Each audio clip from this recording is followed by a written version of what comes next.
Hello students. आज हम आपको कोऑर्डिनेशन कंपाउंड के बारे में बताएंगे। ठीक है ना बेटा? तो देखो, सबसे पहले हम एडिशन कंपाउंड पढ़ेंगे। एडिशन और मोलिक्यूलर कंपाउंड।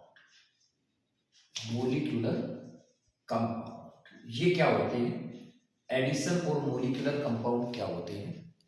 व्हेन टू और more stable compounds are dissolved in a molecular proportion and evaporate to form a crystal। अगर हम दो स्टेबल कंपाउंड को अगर किसी चाइना डिश में डाल करके उनको अगर एक प्रोपोर्शन में उनको मिक्सअप अगर करके और इवेपोरेट करते हैं, हम जैसे लैब के अंदर काम करते हैं, तो एक स्टेबल कंपाउंड बन जाता है जिसको हम क्या बोल देते हैं? एडिशन और मोलिक्यूलर कंपाउंड। ठीक है ना? कि जैसे ये मेरे पास KCl है, अगर मैं इसके अंदर MgCl2 लेता हूँ और अगर मैं इसके अंदर वाटर के मोलिक्यूल लेता हूँ प्लस ये लिखा मैंने 6H2 लिखा है। ठीक है ना?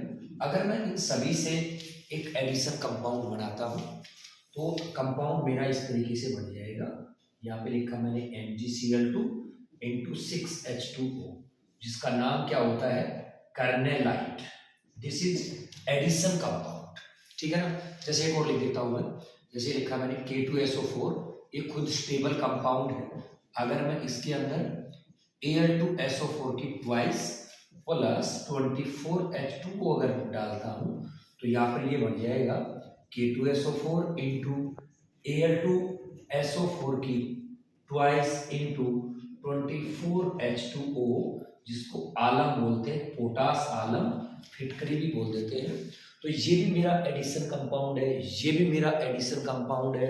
अगर मैं मोर साल्ट के बारे में बताऊं तो वो फेरस अमोनियम सल्फेट होता है, तो FeSO4 लिखा मैंने, अमोनियम सल्फेट लिखा NH4 की ट्वाइस ये, और इन प्लस अगर मैंने ये लिखा सपोज करो H2O, तो यहाँ पर FeSO4 4 इंटू NH4 की twice ammonium sulphate into 6H2, जिसे मेरे पास क्या है बोलो?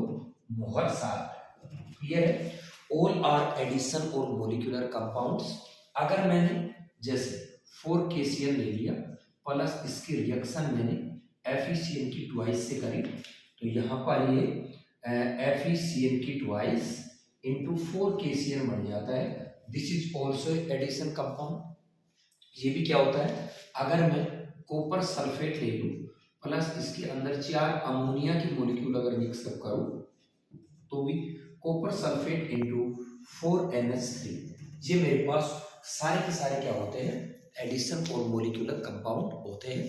और हकीकत में देखा जाए तो एडिशन कंपाउंड और मोलिकुलर जो कंपाउंड्स होते हैं ना, इनकी भी दो टाइप होती है। एक होता है कोऑर्डिनेशन कंपाउंड और एक होता है डबल साल्ट। अगर यहाँ पर ये देखा जाए, this is double salt, this is double salt, this is double salt, ये मैंने 3 डबल साल्ट के एग्जांपल लिए हैं। और ये मैंने वास्तव में किसके एग्जांपल लिए? कोऑर्डिनेशन कंपाउंड के। तो जो एडिशन और मोलिकुलर कंपाउंड्स होते हैं वो हमारे दो टाइप के होते हैं, एक होता है डबल साल्ट और एक होता है कोऑर्डिनेशन कंपाउंड। अगर मैं इसके बारे में अगर थोड़ा सा बताऊं, इस कंपाउंड को मैं ऐसे भी लिख सकता हूं कि 4KCl जो लिखा है मैंने यहाँ पर FeCl की, यहाँ पे FeCl की ट्वाइस है और यहाँ पे ये क्या है? 4KCl है मेरे पास। तो अगर मैं इसको थोड़ा सा ठीक करूं तो K तो मेरे पास 4 हो जाएगा और यहाँ पे Fe और Cl की 4, ये मेरे पास कंपाउंड बना जिसको मैं कोऑर्डिनेशन कंपाउंड कहता हूँ। अगर मैं यहाँ पर देखूं तो Cu और NH3 इसकी 4 कर देता हूँ, इसको मैं थोड़ा तरीके से लिख देता हूँ SO4, तो ये भी मेरा क्या बना? हकीकत में ये कोऑर्डिनेशन कंपाउंड ऐसे बनता है और ये भी एक कोऑर्डिनेशन कंपाउंड बना। कहने का मतलब है कि जो एडिशन कंपाउंड है ना, वो हमारे दो टाइप के होते हैं, एक डबल साल्ट होता है और एक होता है कोऑर्डिनेशन कंपाउंड। ठीक है ना? अब हम सबसे पहले ये डिफरेंस बताते हैं कि भाई कोऑर्डिनेशन कंपाउंड और डबल साल्ट में क्या फर्क है।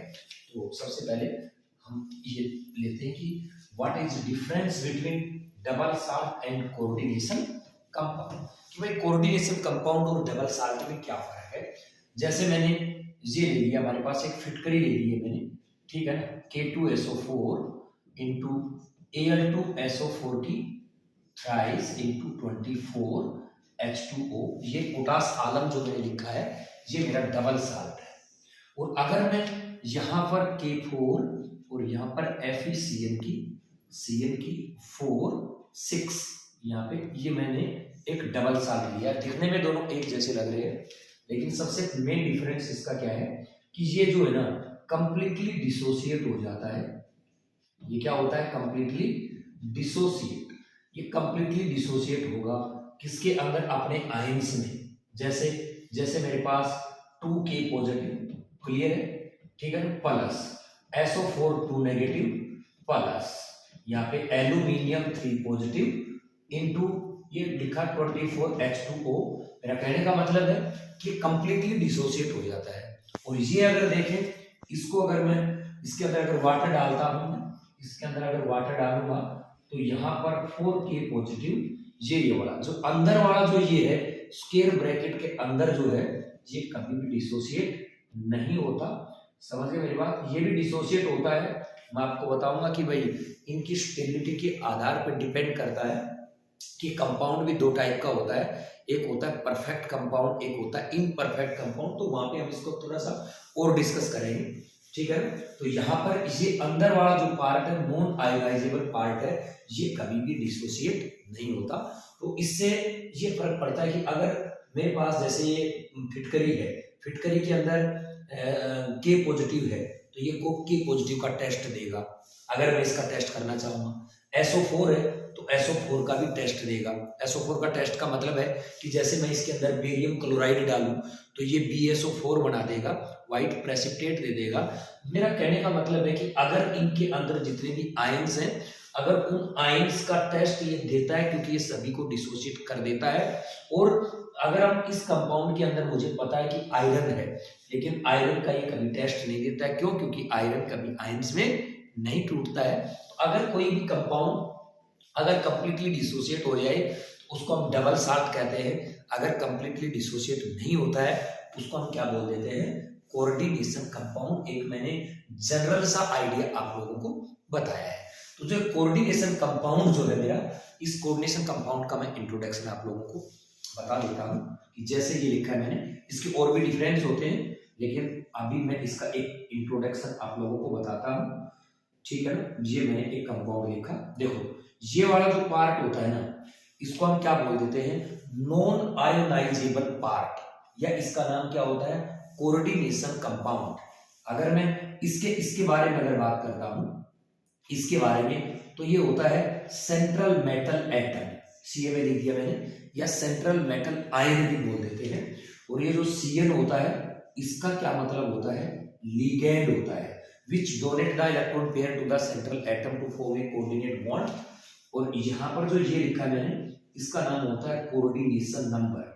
इसका नाम क्या होता है, कोऑर्डिनेशन नंबर बोल देते हैं कि कितने नंबर ऑफ लिगेंड्स हैं जो डायरेक्टली जुड़े हुए होते हैं किसके साथ, सेंट्रल एटम के साथ, उसको कोऑर्डिनेशन नंबर कह देते हैं। और जो स्क्वायर ब्रैकेट के अंदर जो चीज है ना, जो स्क्वायर ब्रैकेट, इस पूरे का नाम क्या होता है, पूरे स्क्वायर ब्रैकेट का ये होता है, इसको हम कोऑर्डिनेशन कॉम्प्लेक्स बोल देते हैं।